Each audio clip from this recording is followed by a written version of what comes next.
नमस्कार साथियों एवं मेरे प्यारे विद्यार्थियों। आज इस वीडियो में मैं आपको सर्वनाम के भेद समझाऊंगी। इससे पूर्व के वीडियो में हम संज्ञा के भेदों की चर्चा कर चुके हैं। तो आज हम विकारी शब्दों की श्रृंखला में दूसरा जो विकारी शब्द है सर्वनाम, उसके भेदों की चर्चा यहां करने जा रहे हैं। सबसे पहले हम समझेंगे सर्वनाम क्या है, यानी सर्वनाम की परिभाषा क्या है। तो देखिए, संज्ञा के स्थान पर प्रयोग किए जाने वाले शब्दों को सर्वनाम कहा जाता है। जैसे मैं, तुम, वह, आप, कौन, कुछ, क्या, ये सभी जो शब्द हैं वे सभी सर्वनाम शब्द हैं जिनका प्रयोग संज्ञा शब्दों के स्थान पर होता है। तो ये सभी शब्द सर्वनाम हैं। हम पहले यह समझेंगे कि सर्वनाम के प्रयोग की आवश्यकता क्यों पड़ती है, कि हम केवल संज्ञा से काम क्यों नहीं चला सकते, सर्वनाम के प्रयोग की जरूरत क्यों है। तो देखिए, सबसे पहला है संज्ञा के बार बार प्रयोग से वाक्य का सौंदर्य नष्ट हो जाता है। सर्वनाम का प्रयोग कर इस दोष से बचा जा सकता है। यानी जो संज्ञा के प्रयोग से, यदि हम संज्ञा का बार बार प्रयोग करेंगे तो वाक्य का जो सौंदर्य है वो नष्ट हो जाता है। यदि हम संज्ञा के स्थान पर, यानी संज्ञा का बार बार प्रयोग न करके, यदि हम एक ही बार संज्ञा का प्रयोग करें और उसके उपरांत हम संज्ञा के स्थान पर सर्वनाम शब्दों का प्रयोग करें तो हम इस प्रकार के दोष से बच सकते हैं, यानी वाक्य के सौंदर्य को नष्ट होने से बचाया जा सकता है। जैसे एक उदाहरण आपके सामने है, मोहन एक लड़का है। मोहन नागपुर में रहता है। मोहन के 2 भाई बहन हैं। मोहन पढ़ना चाहता है। यहां पर मोहन, मोहन, हम ये सभी कुछ जितने भी वाक्य हैं हम मोहन के विषय में ही कह रहे हैं, और मोहन शब्द का जो कि एक संज्ञा शब्द है उसका बार बार प्रयोग भी कर रहे हैं, जो कि यहां पर इन सभी वाक्यों के सौंदर्य को नष्ट कर रहा है। तो इसके स्थान पर हम एक बार यदि मोहन का प्रयोग करें कि मोहन एक लड़का है और उसके पश्चात मोहन के स्थान पर वह शब्द का प्रयोग करें तो यह कैसे हो जाएगा? मोहन एक लड़का है, वह नागपुर में रहता है, उसके 2 भाई बहन हैं, वह पढ़ना चाहता है। तो यहां पर हमने ये सभी बातें मोहन के विषय में कह भी दी और वाक्य का सौंदर्य भी बना रहा। तो इसलिए यहां पर संज्ञा के स्थान पर सर्वनाम के प्रयोग की आवश्यकता थी। तो यह आपको हमेशा सर्वनाम के प्रयोग की जरूरत क्यों रहती है, इसलिए मैंने आपको एक उदाहरण के माध्यम से समझाया है। तो आगे देखिए, सर्वनाम का प्रयोग कर हम आदर एवं अनादर के भाव की अभिव्यक्ति करते हैं। आप आदर सूचक है और तू अनादर का द्योतक है। यानी यदि हम किसी व्यक्ति का आदर करते हैं, सम्मान करते हैं, तो हम उस व्यक्ति के लिए आप शब्द का प्रयोग करते हैं। जबकि यदि हम किसी व्यक्ति के संदर्भ में तू शब्द का प्रयोग करते हैं तो वह अनादर को दिखाता है। यद्यपि हम ईश्वर के संदर्भ में ईश्वर के साथ तू शब्द का प्रयोग करते हैं, लेकिन वह अत्यधिक समीपता को दिखाता है कि ईश्वर के साथ हमारा सानिध्य है। तो उस अति समीपता को भी तू शब्द से हम दिखा सकते हैं। तीसरा है सर्वनाम आश्रित वाक्यों को प्रधान वाक्यों से जोड़ने का काम भी करता है। जैसे वह पढ़ता है सो उत्तीर्ण होता है, तो यहां पर यह वह और सो जो है सो यहां पर इन दोनों वाक्यों को जोड़ने का काम कर रहा है, तो इसलिए भी सर्वनाम की आवश्यकता होती है। अब हम देखेंगे सर्वनाम के कितने भेद होते हैं। सर्वनाम के 6 भेद होते हैं। पुरुषवाचक सर्वनाम, निश्चयवाचक सर्वनाम, अनिश्चयवाचक सर्वनाम, संबंधवाचक सर्वनाम, प्रश्नवाचक सर्वनाम और निजवाचक सर्वनाम। अब हम इनको अलग अलग देखने का प्रयास करेंगे कि पुरुषवाचक सर्वनाम क्या होता है, निश्चयवाचक क्या होता है, अनिश्चयवाचक क्या होता है। हम इन्हें अलग अलग जानने की कोशिश करते हैं। तो सबसे पहले हमारे सामने पुरुषवाचक सर्वनाम, मैं इसको एक उदाहरण से समझाना चाहती हूं।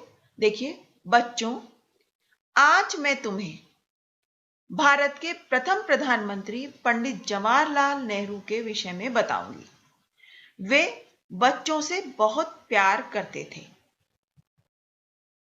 यहां 3 सर्वनाम शब्द आए, मैं, तुम्हें और वे, ये सभी सर्वनाम हैं। तो मैं जो शब्द है वह वक्ता के रूप में प्रयुक्त हुआ है, तुम्हें श्रोता के रूप में और वे अन्य व्यक्ति के रूप में प्रयुक्त हुआ है कि कहने वाली मैं हूं, सुनने वाले तुम हो और हम दोनों जिनके संदर्भ में बात कर रहे हैं वे हैं प्रधानमंत्री पंडित जवाहरलाल नेहरू। तो वह एक यानी पंडित जवाहरलाल नेहरू अन्य व्यक्तियों में आते हैं। तो इस प्रकार मैं वक्ता, तुम्हें श्रोता और वे अन्य हैं। तो इस प्रकार ये सभी पुरुषवाचक सर्वनाम हैं। तो इसी आधार पर पुरुषवाचक सर्वनाम 3 प्रकार के होते हैं। उत्तम पुरुषवाचक सर्वनाम, मध्यम पुरुषवाचक सर्वनाम और अन्य पुरुषवाचक सर्वनाम। अब उत्तम पुरुषवाचक सर्वनाम में मैं जो कि एकवचन है और हम जो कि बहुवचन है, दोनों ही वक्ता का काम करते हैं, यानी वक्ता के रूप में प्रयुक्त होते हैं।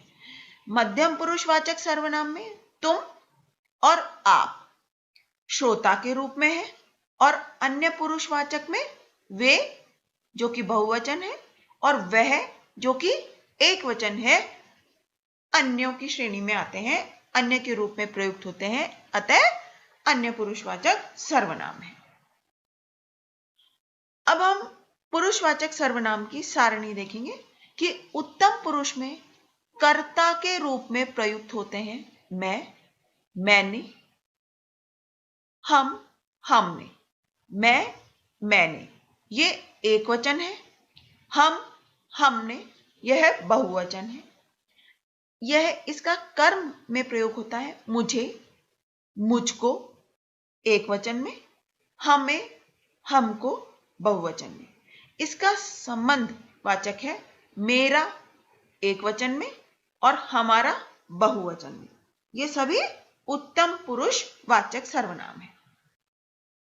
अब हम मध्यम पुरुष की बात करें तो तू, तूने, तुम, तुमने, आप, आपने ये सभी कर्ता के रूप में प्रयुक्त होते हैं। कर्म के रूप में तुझे, तुझको, तुम्हें, तुमको और आपको, ये कर्म के रूप में आया।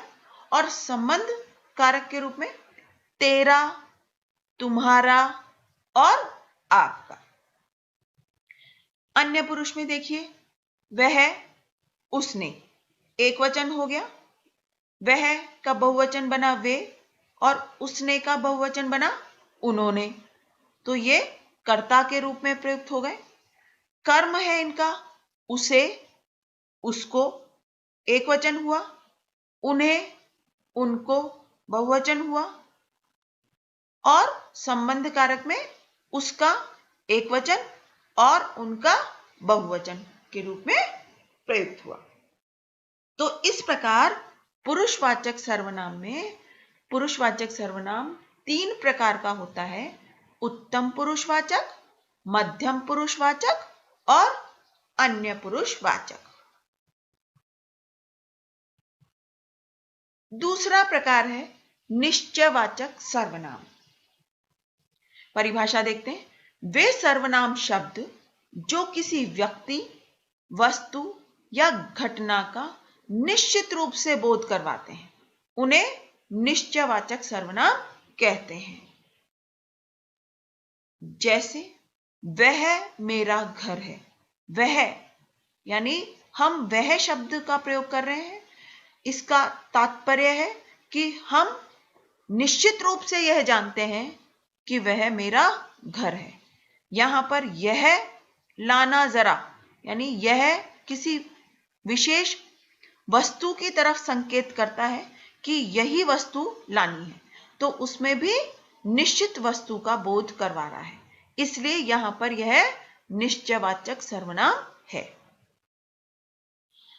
अब हम इनको कारक विभक्ति चिन्ह में देखते हैं कि एकवचन बहुवचन में यह किस प्रकार काम करता है। कर्ता में यह, इसने एकवचन हुआ, बहुवचन में ये, इन्होंने बहुवचन में प्रयुक्त हुए।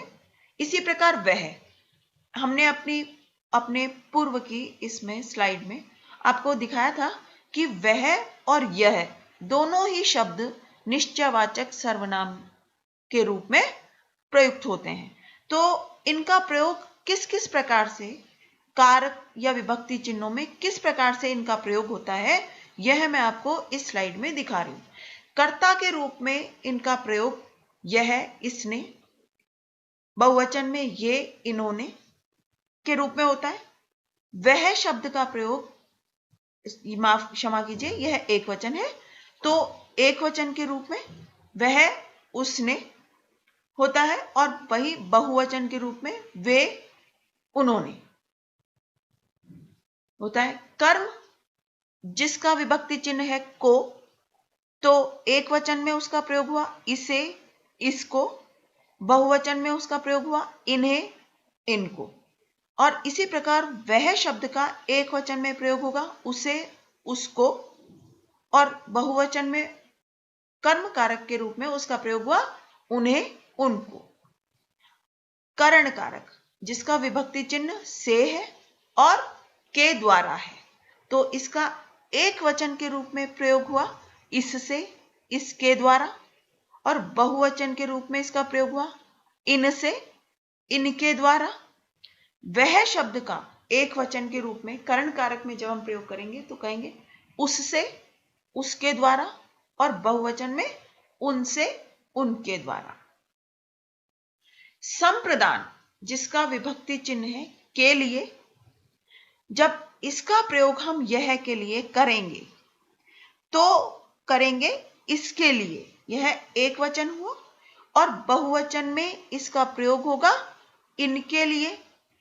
इसी प्रकार वह शब्द का संप्रदान कारक में जब प्रयोग करेंगे तो कहेंगे उसके लिए, और बहुवचन में जब इसका प्रयोग करेंगे तो कहेंगे उनके लिए। उनके द्वारा नहीं किया जा सकता है, यह है उनके लिए। अपादान कारक में इससे, बहुवचन रूप हुआ इनसे,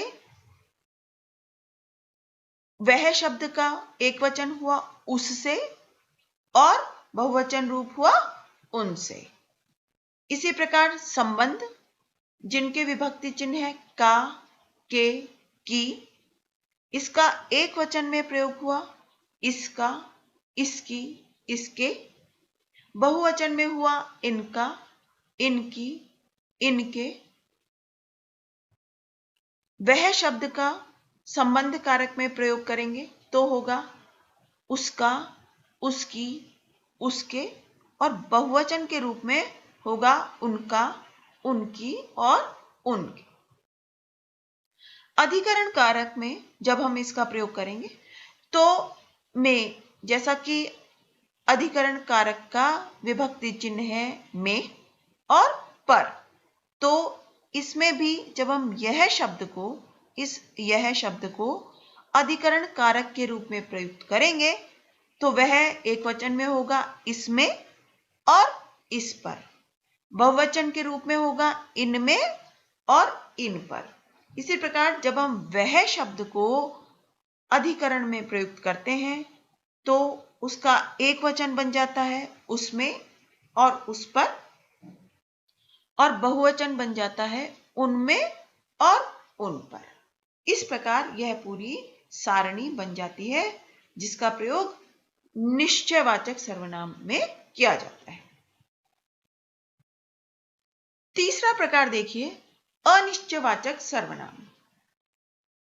जिन सर्वनाम शब्दों से किसी व्यक्ति, वस्तु या घटना का निश्चित रूप से बोध नहीं होता, उन्हें अनिश्चयवाचक सर्वनाम कहते हैं। कि यदि हम अभी इससे पूर्व के जब हमने सर्वनाम के भेद को देखा था तो वह था निश्चयवाचक, यानी जिसमें निश्चित रूप से उसका बोध होता, लेकिन यहां पर निश्चित रूप से चूंकि उसका बोध नहीं होता इसलिए इसे अनिश्चयवाचक सर्वनाम कहा गया है। जैसे देखिए, कोई तुम्हें बुला रहा है, यानी कोई व्यक्ति है जो तुम्हें बुला रहा है, लेकिन कौन है इसके बारे में हमें ज्ञान नहीं है, यानी उसका निश्चित रूप से बोध नहीं हो रहा है, इसलिए यह अनिश्चयवाचक सर्वनाम है।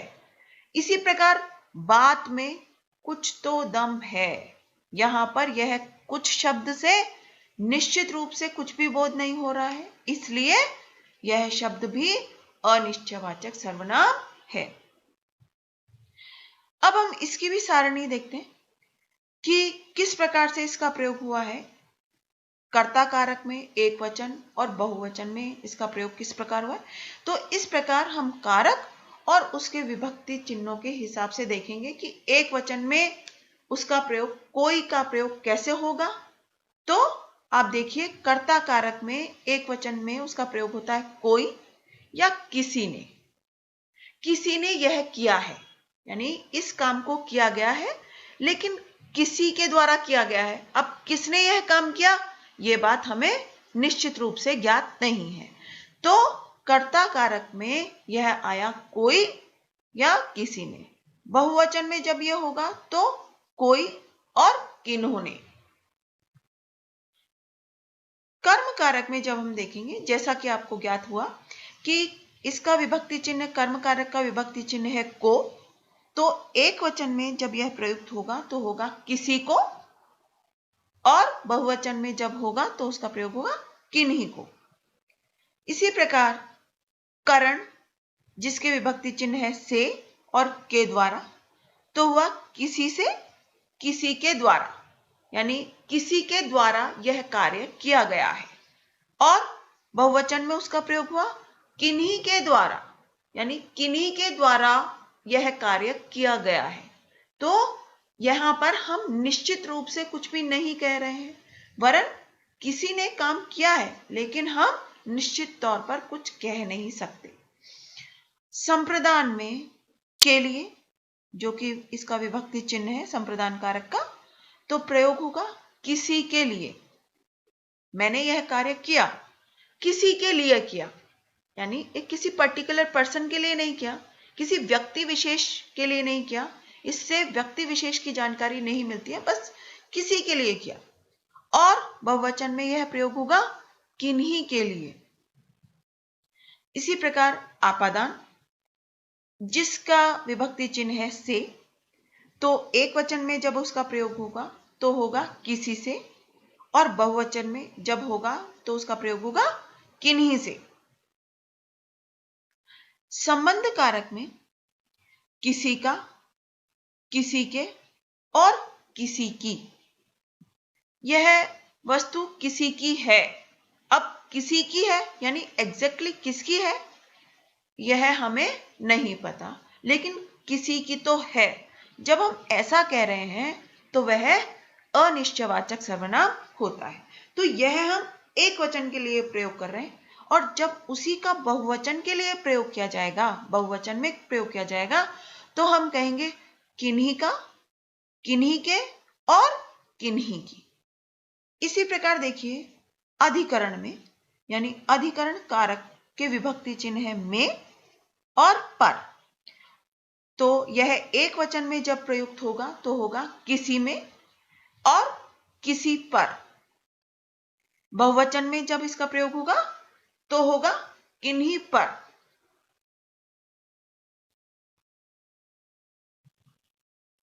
आगे देखिए सर्वनाम का चौथा प्रकार है प्रश्नवाचक सर्वनाम। वे सर्वनाम शब्द जिनका प्रयोग प्रश्न पूछने के लिए किया जाता है उन्हें प्रश्नवाचक सर्वनाम कहते हैं। जैसे क्या, कौन, कहां, कब, ये सभी शब्द प्रश्न पूछने के लिए प्रयुक्त होते हैं, इसलिए ये सभी प्रश्नवाचक सर्वनाम होते हैं। हम एक उदाहरण देखेंगे। क्या बात हो गई, प्रश्न पूछा जा रहा है, क्या बात हो गई। और दूसरे वाक्य में प्रश्न पूछा जा रहा है, तुम्हारा नाम क्या है। दोनों ही स्थानों पर प्रश्न पूछे जा रहे हैं, और प्रश्नवाचक जो शब्द हैं वे हैं क्या। यहां पर क्या बात हो गई, बात के संदर्भ में क्या का प्रयोग किया गया है, और यहां पर नाम पूछे जाने के संदर्भ में क्या शब्द का प्रयोग किया गया है। अतः यहां पर यह प्रश्नवाचक सर्वनाम है। अब इसका भी प्रयोग हम किस किस प्रकार से कर सकते हैं, यानी एक वचन में हम किस प्रकार उसका प्रयोग करेंगे, और बहुवचन में हम विभक्ति चिन्हों के साथ, कारक के विभक्ति चिन्हों के साथ हम उनका प्रयोग किस प्रकार करेंगे, यहां पर यह हम देख रहे हैं। आइए देखते हैं। कर्ता कारक में कौन, किसने, यह एक वचन हुआ। कौन है, किसने यह कार्य किया है, यह कर्ता कारक हो गया। बहुवचन में कौन और किन्होंने, यह इसका बहुवचन हो गया। कर्म कारक जिसका विभक्ति चिन्ह है को, तो देखिए किसे और किसको, ये दोनों एक वचन के रूप में प्रयुक्त होते हैं, और बहुवचन के रूप में प्रयुक्त होते हैं किन्हें और किनको। किनको जाना है और किन्हें जाना है, इस प्रकार भी हम प्रयोग कर सकते हैं। यहां पर एक वचन में हम जब बनाएंगे, किसे जाना है, किसे कार्य करना है या किसको कार्य करना है, तो यहां पर यह प्रश्न पूछा जा रहा है। करण कारक में देखिए, करण से और के द्वारा जो इनके विभक्ति चिन्ह है, तो यह प्रयोग होगा किससे और किसके द्वारा कार्य किया गया है, लेकिन प्रश्न पूछा जा रहा है किसके द्वारा किया गया है। और इसी प्रकार जब हम बहुवचन में उसको पूछते हैं तो हम इन शब्दों का प्रयोग करते हैं, किन से और किनके द्वारा। संप्रदान कारक जिसका विभक्ति चिन्ह है के लिए, जब हम उसका प्रयोग यहां पर करेंगे तो एक वचन में होगा किसके लिए और बहुवचन में होगा किनके लिए। यानी खीर लाइए, किसके लिए लाई जाए और किनके लिए लाई जाए, तो यहां पर यह प्रश्न पूछा जा रहा है। आपादान कारक जिसका विभक्ति चिन्ह है से, तो यह प्रयुक्त होगा एक वचन में किससे और बहुवचन में किन से। संबंध, जैसा कि मैं एक बार आपको फिर से बता दूं कि अपादान कारक और करण कारक, वैसे तो हम कारक से संबंधित एक अन्य वीडियो में इसकी विस्तृत जानकारी प्राप्त करेंगे, लेकिन यहां पर मैं आपको बता देना चाहती हूं कि से, यहां पर भी करण कारक में भी से आया है और अपादान कारक में भी से विभक्ति चिन्ह आया है। तो इन दोनों में अंतर क्या है, हम कैसे यह पता करेंगे कि यह करण कारक के संदर्भ में प्रयुक्त हुआ है और यह अपादान के संदर्भ में प्रयुक्त हुआ है। तो करण कारक के संदर्भ में जब हम उसको प्रयोग करते हैं, उस शब्द को प्रयोग करते हैं, तो वह साधन अर्थ में प्रयुक्त होता है और अपादान किसी वस्तु को दूसरी वस्तु से अलग करने यानी पृथक होने के अर्थ में प्रयुक्त किया जाता है। तो यह साधन अर्थ में है और यह पृथक करने या अलग करने के संदर्भ में आता है। तो इस प्रकार इन दोनों में विभक्ति चिन्ह समान है लेकिन पर्याप्त अंतर है। आगे देखिए, संबंध का, के, की, उसका प्रयोग प्रश्न पूछने में कैसे होगा? किसका, किसके, किसकी। वह बहन है लेकिन किसकी बहन है जब हम प्रश्न पूछ रहे हैं तो यह एक वचन के संदर्भ में प्रयुक्त हुआ और इन्हीं का प्रयोग जब हम बहुवचन के संदर्भ में करेंगे तो करेंगे किनका, किनके और किनकी। इसी प्रकार देखिए अधिकरण, अधिकरण कारक जिसका विभक्ति चिन्ह है में और पर, तो इसका प्रयोग जब प्रश्न पूछने में होगा तो हम किन शब्दों का प्रयोग करेंगे? किस में और किस पर। यह एक वचन हुआ और बहुवचन में जब हम इन्हीं शब्दों का प्रयोग करेंगे तो किस प्रकार करेंगे? किन पर और किन में। तो इस प्रकार यह पूरी सारणी प्रश्नवाचक सर्वनाम के लिए प्रयुक्त की जाती है। आप कारक के हिसाब से, विभक्ति चिन्हों के हिसाब से देख सकते हैं कि कहां पर हम किस शब्द का प्रयोग करेंगे, यानी कहां पर किस शब्द का प्रयोग उचित है। अन्य भेद में देखिए, भेद है संबंधवाचक सर्वनाम। इसकी परिभाषा है कुछ सर्वनाम प्रधान उपवाक्य के संज्ञा तथा सर्वनाम का संबंध आश्रित उपवाक्यों के साथ जोड़ते हैं। उन जोड़ने वाले शब्दों को संबंधवाचक सर्वनाम कहा जाता है। जैसे उदाहरण से देखते हैं, जो करेगा सो भरेगा। दूसरा उदाहरण, जैसी करनी वैसी भरनी। तो यहां पर ये जो दोनों वाक्य हैं इनको जोड़ने वाले शब्द हैं जो, सो, दूसरे वाक्य में जैसी और वैसी। तो ये जो शब्द हैं जिनका प्रयोग इन दोनों वाक्यों को जोड़ने के लिए किया गया है वे शब्द संबंधवाचक सर्वनाम कहलाते हैं। इसको भी हम एक सारणी के माध्यम से देख सकते हैं कि इनका प्रयोग किस प्रकार से किया जाता है, कारक चिन्हों के साथ या कारक के रूप में किस प्रकार से किया जाता है। देखिए, कर्ता में जब हम इसका प्रयोग करेंगे, कर्ता कारक में, तो प्रयोग होगा एक वचन में जो, जिसने। बहुवचन में होगा जो, जिन्होंने। इसी का प्रयोग यदि हम कर्म कारक के रूप में करेंगे तो प्रयोग होगा जिसे, जिसको। बहुवचन के रूप में जब हम उसका प्रयोग करते हैं तो प्रयोग होता है जिन्हें, जिनको। करण कारक में जिससे, जिसके द्वारा। बहुवचन में जब हम देखेंगे तो प्रयोग होगा जिनसे, जिनके द्वारा। संप्रदान में जब हम इसका प्रयोग करते हैं तो होता है जिसके लिए और बहुवचन में हुआ जिनके लिए। अपादान में जिससे, बहुवचन में प्रयोग हुआ जिनसे। संबंध में जिसका, जिसके, जिसकी, ये सभी एक वचन में आए और बहुवचन में जब हम उसका प्रयोग करेंगे तो होगा जिनका, जिनके और जिनकी। इसी प्रकार अधिकरण कारक में जब हम उसका प्रयोग करते हैं तो होता है जिसमें और जिस पर। जब हम उसी का बहुवचन के रूप में प्रयोग करते हैं तो होता है जिन पर और जिन में। तो जब भी कभी हम संबंधवाचक सर्वनाम के रूप में इन शब्दों का प्रयोग करते हैं तो एक वचन में हम इन शब्दों का प्रयोग करते हैं और बहुवचन में हम इन शब्दों का प्रयोग करते हैं। सारे कारक में यानी कर्ता कारक, कर्म कारक, करण कारक, संप्रदान कारक, इनमें अलग अलग शब्दों का प्रयोग किया जाता है, अलग अलग रूप का प्रयोग किया जाता है तो वे सभी रूप इस प्रकार से बन जाते हैं। अगला प्रकार है निजवाचक सर्वनाम। परिभाषा देखते हैं।